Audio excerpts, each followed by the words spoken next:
Sejumlah partai politik mendaftarkan bakal calon anggota legislatifnya dari keluarga pimpinan partai politik. Dinasti politik atau politik kekeluargaan merupakan hal yang lumrah di Indonesia. Lalu akankah mereka dapat mengisi kursi kosong di Senayan?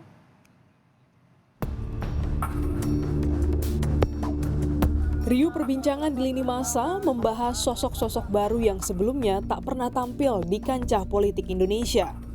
Politisi harus memiliki kompetensi dan rekam jejak yang mumpuni agar dapat menjadi anggota parlemen. Karena kelak, mereka akan mewakili 237 juta masyarakat Indonesia. Masyarakat Indonesia mengenal politik dinasti sejak era Orde Baru. Beberapa dekade telah berlalu, nampaknya sengkarut pencalonan terah pimpinan partai politik masih akan menghiasi pemilu 2024.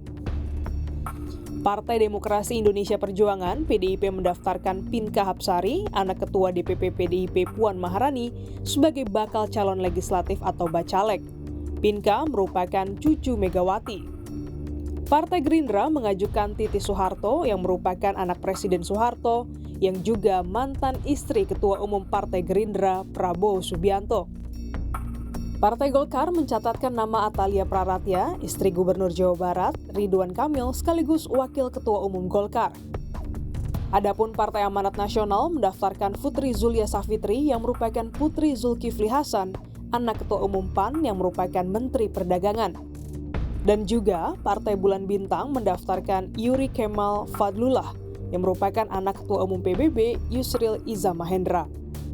Sementara itu, Perkumpulan untuk Pemilu dan Demokrasi atau Perludem mempertanyakan sistem pengajuan bakal calon legislatif dari partai politik.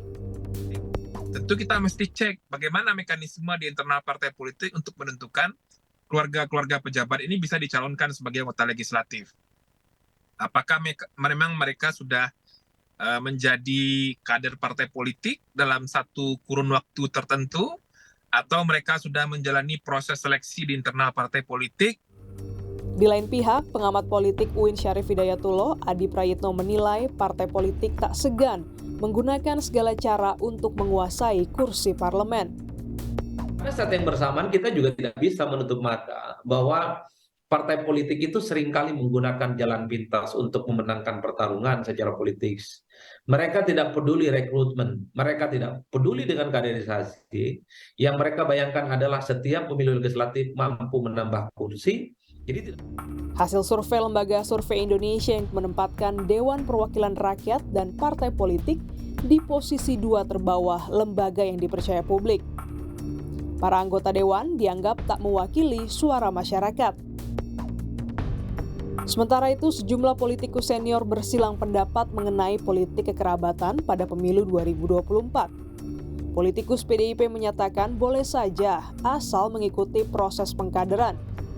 Sedangkan politisi Demokrat menganggap politik kekerabatan dapat menjadi batu sandungan bagi kader lain.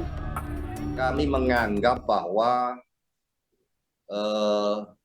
yang paling tepat untuk melakukan kaderisasi itu adalah dari paling keluarga adalah lingkungan yang terdekat untuk bisa memberikan kaderisasi.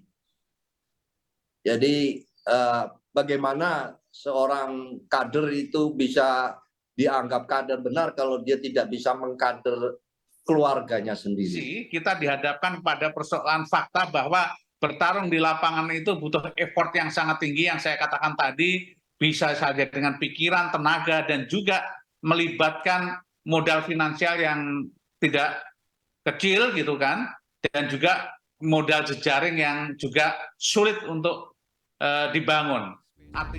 Lalu, bagaimana pandangan masyarakat mengenai politik kekerabatan pada pemilu legislatif 2024? Selama kepentingannya untuk rakyat nggak ada yang kontra, kecuali kalau emang dia dimasuk politik karena tuntutan mungkin dari keluarganya, bisa jadi kan ada tuh yang kayak gitu. Ya turun-temurun untuk mempertahankan kekuasaannya juga. Ya. Kenapa tuh nggak setuju? Kalau dinasti politik itu menutup peluang orang yang lebih berkompeten di dunia politik sih, karena kebanyakan dari dinasti politik itu mereka nggak punya background yang memadai, sama nggak punya juga skill yang memadai untuk masuk ke dunia politik sih. Ya menurut aku sih mereka bisa show ya kinerja mereka tuh kayak gimana ke publik. Jadi publik juga merasa nyaman-nyaman aja gitu, nggak ada masalah sama dinasti.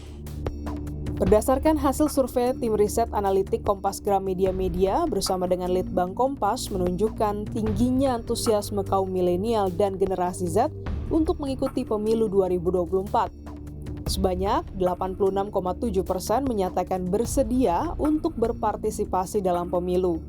Sementara 10,7% masih menimbang dan 2,6% lainnya menolak mengikuti ajang elektoral tersebut.